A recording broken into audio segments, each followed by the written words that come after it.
THE MAN IN THE IRON MASK by Alexandre Dumas. Chapter V. Where, probably, Moliere obtained his first idea of the bourgeois gentilhomme. D'Artagnan found Porthos in the adjoining chamber, but no longer an irritated Porthos, or a disappointed Porthos, but Porthos radiant, blooming, fascinating, and chattering with Moliere, who was looking upon him with a species of idolatry, and as a man would who had not only never seen anything greater, but not even ever anything so great. Aramis went straight up to Porthos and offered him his white hand, which lost itself in the gigantic clasp of his old friend, an operation which Aramis never hazarded without a certain uneasiness; but the friendly pressure having been performed not too painfully for him, the bishop of Vannes passed over to Moliere. "Well, monsieur," said he, "will you come with me to Saint Mande?" "I will go anywhere you like, monseigneur," answered Moliere. "To Saint Mande!" cried Porthos, surprised at seeing the proud bishop of Vannes fraternizing with a journeyman tailor. "What, Aramis, are you going to take this gentleman to Saint Mande?" "Yes," said Aramis, smiling, "our work is pressing." "And besides, my dear Porthos," continued D'Artagnan, "Monsieur Moliere is not altogether what he seems." "In what way?" asked Porthos. "Why, this gentleman is one of M. Percerin's chief clerks, and is expected at Saint Mande to try on the dresses which M. Fouquet has ordered for the Epicureans." "'Tis precisely so," said Moliere. "Yes, monsieur." "Come, then, my dear Monsieur Moliere," said Aramis; "that is, if you have done with M. du Vallon." "We have finished," replied Porthos. "And you are satisfied?" asked D'Artagnan. "Completely so," replied Porthos. Moliere took his leave of Porthos with much ceremony, and grasped the hand which the captain of the musketeers furtively offered him. "Pray, monsieur," concluded Porthos, mincingly, "above all, be exact." "You will have your dress the day after to morrow, monsieur le baron," answered Moliere, and he left with Aramis. Then D'Artagnan, taking Porthos's arm, "What has this tailor done for you, my dear Porthos," he asked, "that you are so pleased with him?" "What has he done for me, my friend? Done for me!" cried Porthos, enthusiastically. "Yes, I ask you, what has he done for you?" "My friend, he has done that which no tailor ever yet accomplished. He has taken my measure without touching me." "Ah, bah! Tell me how he did it." "First, then, they went, I don't know where, for a number of lay figures, of all heights and sizes, hoping there would be one to suit mine; but the largest, that of the drum major of the Swiss guard, was 2 inches too short, and a half foot too narrow in the chest." "Indeed!" "It is exactly as I tell you, D'Artagnan; but he is a great man, or at the very least a great tailor, is this M. Moliere. He was not at all put at fault by the circumstance." "What did he do, then?" "Oh! it is a very simple matter. I'faith, 'tis an unheard of thing that people should have been so stupid as not to have discovered this method from the first. What annoyance and humiliation they would have spared me!" "Not to mention of the costumes, my dear Porthos." "Yes, 30 dresses." "Well, my dear Porthos, come, tell me Monsieur Moliere's plan." "Moliere! You call him so, do you? I shall make a point of recollecting his name." "Yes, or Poquelin, if you prefer that." "No, I like Moliere best. When I wish to recollect his name, I shall think of Voliere, which is an aviary. and as I have one at Pierrefonds—" "Capital!" returned D'Artagnan. "And M. Moliere's plan?" "'Tis this: instead of pulling me to pieces, as all these rascals do, of making me bend my back and double my joints, all of them low and dishonorable practices—" D'Artagnan made a sign of approbation with his head. "Monsieur," he said to me, continued Porthos, "a gentleman ought to measure himself. Do me the pleasure to draw near this glass." And I drew near the glass. I must own I did not exactly understand what this good Monsieur Voliere wanted with me. Moliere. Ah, yes, Moliere. Moliere. And as the fear of being measured still possessed me, "Take care," said I to him, "what you are going to do with me. I am very ticklish, I warn you."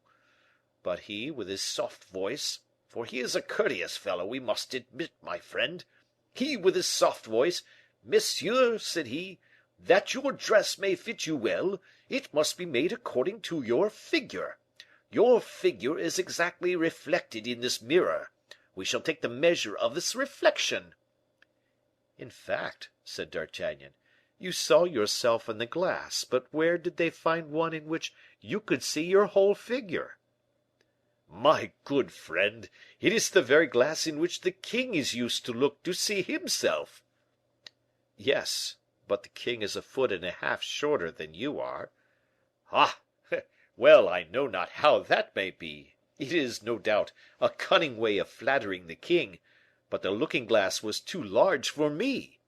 'Tis true that its height was made up of 3 Venetian plates of glass, placed one above another, and its breadth of 3 similar parallelograms in juxtaposition." Oh, Porthos, what excellent words you have command of!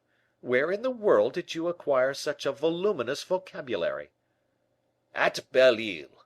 Aramis and I had to use such words in our strategic studies and castrametive experiments." D'Artagnan recoiled, as though the sesquipedalian syllables had knocked the breath out of his body. "Ah, very good.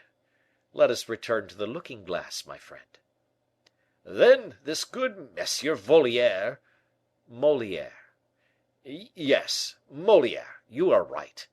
You will see now, my dear friend, that I shall recollect his name quite well. This excellent Monsieur Moliere set to work tracing out lines on the mirror, with a piece of Spanish chalk, following on all the make of my arms and my shoulders, all the while expounding this maxim, which I thought admirable: 'It is advisable that a dress should not incommode its wearer.'" "In reality," said D'Artagnan, "that is an excellent maxim, which is unfortunately seldom carried out in practice." "That is why I found it all the more astonishing when he expatiated upon it." "Ah, he expatiated." "Parbleu!" "Let me hear his theory." "Seeing that," he continued, "one may, in awkward circumstances, or in a troublesome position, have one's doublet on one's shoulder, and not desire to take one's doublet off." "True," said D'Artagnan. "And so," continued Monsieur Voliere— "Moliere." "Moliere, yes. And so," went on Monsieur Moliere, "you want to draw your sword, monsieur, and you have your doublet on your back. What do? 'I take it off,' I answered.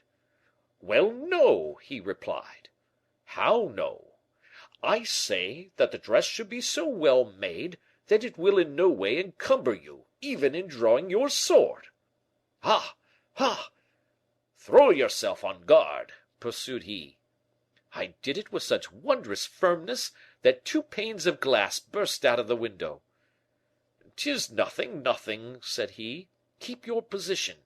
I raised my left arm in the air, the forearm gracefully bent, the ruffle drooping, and my wrist curved, while my right arm, half extended, securely covered my wrist with the elbow, and my breast with the wrist." "Yes," said D'Artagnan, "'tis the true guard, the academic guard." "You have said the very word, dear friend. In the meanwhile, Voliere—" "Moliere." "Hold! I should certainly, after all, prefer to call him— what did you say his other name was?" "Poquelin." "I prefer to call him Poquelin." "And how will you remember this name better than the other?" "You understand he calls himself Poquelin, does he not?" "Yes." if I were to call to mind Madame Coquenard." "Good." "And change coq into poke, nard into lin, and instead of Coquenard I shall have Poquelin." "'Tis wonderful!" cried D'Artagnan, astounded. "Go on, my friend, I am listening to you with admiration." "This Coquelin sketched my arm on the glass." "I beg your pardon, Poquelin." "What did I say, then?" "You said Coquelin." "Ah, true. This Poquelin, then, sketched my arm on the glass; but he took his time over it, he kept looking at me a good deal. The fact is that I must have been looking particularly handsome. 'Does it weary you?' he asked. 'A little,' I replied, bending a little in my hands; 'but I could hold out for an hour or so longer.' 'No, no, I will not allow it. The willing fellows will make it a duty to support your arms, as of old, men supported those of the Prophet.' 'Very good,' I answered. 'That will not be humiliating to you?' 'My friend,' said I, 'there is, I think, a great difference between being supported and being measured.'"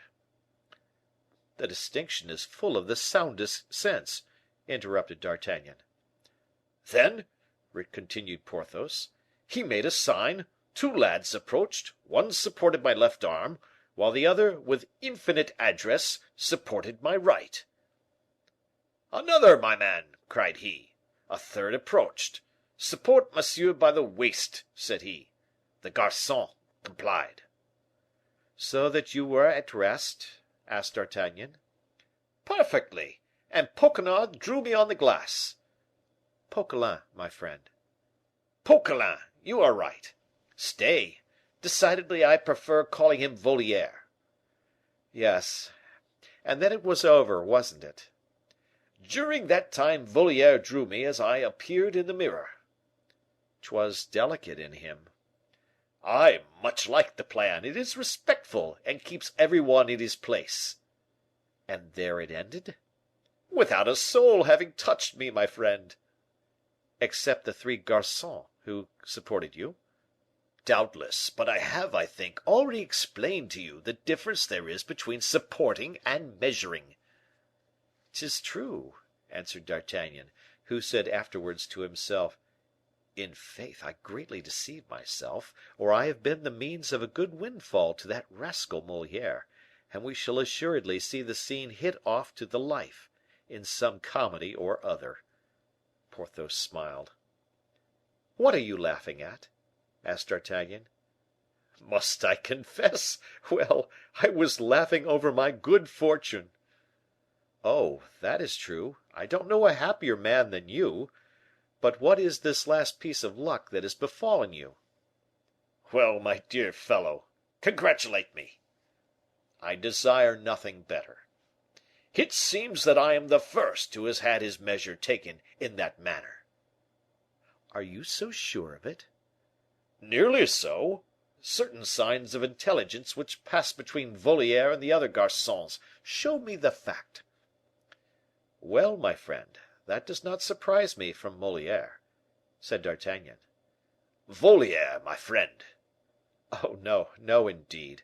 I am very willing to leave you to go on saying Voliere; but as for me, I shall continue to say Moliere. Well, this I was saying, does not surprise me, coming from Moliere, who is a very ingenious fellow, and inspired you with this grand idea." "It will be of great use to him by and by, I am sure." "Won't it be of use to him, indeed? I believe you it will, and that in the highest degree; for, you see, my friend Moliere is of all known tailors the man who best clothes our barons, comtes, and marquises, according to their measure." On this observation, neither the application nor depth of which we shall discuss, D'Artagnan and Porthos quitted M. de Percerin's house, and rejoined their carriages, wherein we will leave them, in order to look after Moliere and Aramis at Saint Mande. Chapter